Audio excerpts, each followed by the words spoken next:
there's a number of people who work within our government that are Russian assets.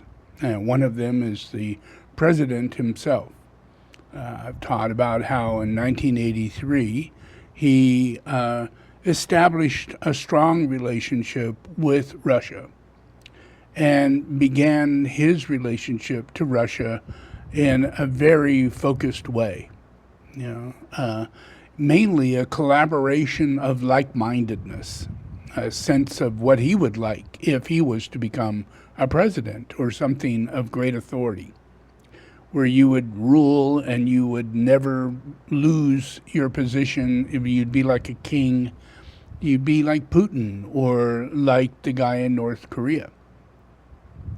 So that's Trump's desire. That's his real desire. That's the way he sees himself, and that's the way he wants everybody to see himself. And not in a negative light, but in, an attitude of this is who I am. Yeah. So the truth is that he is a Nazi, and so are the people of Russia in regards to the military and others. And they're all tyrants and Russians and fascists. And they hold the attitude of Nazi. Yeah. So the Nazi relationship is pretty big over in that area. Yeah. And we have, Marjorie Taylor Greene that likes to talk about how Nazis, are such a bad thing. And that they come from Ukraine, of all things. And that she really puts out a very strong attitude in relationship to Nazis and how Ukraine is very much a Nazi-oriented kind of scenario. Let's look at this. Led by white supremacist and white nationalist Nick Fuentes, and when asked about it, doubled down on it and said, we're going to focus on people, not labels. So get out of here with that damn hypocrisy. And Dr. Snyder, I'm going to give you some time to respond. Go ahead. First of all, I'd like to thank the representative from Georgia by making clear with her comments and with her person that any discussion of political warfare has to include Russia, Ukraine, and America. She's just demonstrated that point, I think, very powerfully. On the question of Nazis, I've written 2 books as a historian about Nazis and the Holocaust. On the question. So this is the House of Representatives, and Marjorie Taylor Greene had just spent a period of time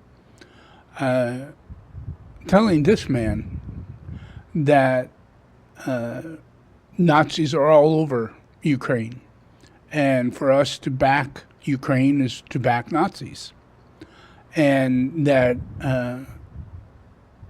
Russia is okay. They don't have Nazis, only Ukraine. We should straighten ourselves out and realize what Marjorie Taylor Greene sees, and we should see the same thing. But this is kind of very, very diluted, and she's a Russian asset, so she's representing Putin and Russian media. Yeah. So that's her thing. That's what she does.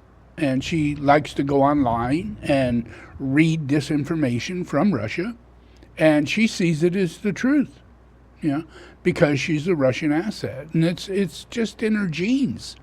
It's who she is, So she hits this guy with as though he doesn't know what he's talking about. Yeah. So this is what happens. Question of Ukrainian nationalism. I am the leading scholar of that subject in North America and have been writing about it for 20 years. So she's trying to tell the leading scholar of this particular subject, that he's wrong. Even though he's the leading scholar and writes books and everything on the subject, nope, he's wrong. The Russian asset disagrees. If the chamber is interested in the degree of far-right participation in Ukrainian politics, you can be assured that no far-right party has ever crossed 3% in Ukrainian election. So of course there are bad people in every country, but by any comparative standard is a very small phenomenon. In Russia, on the other hand.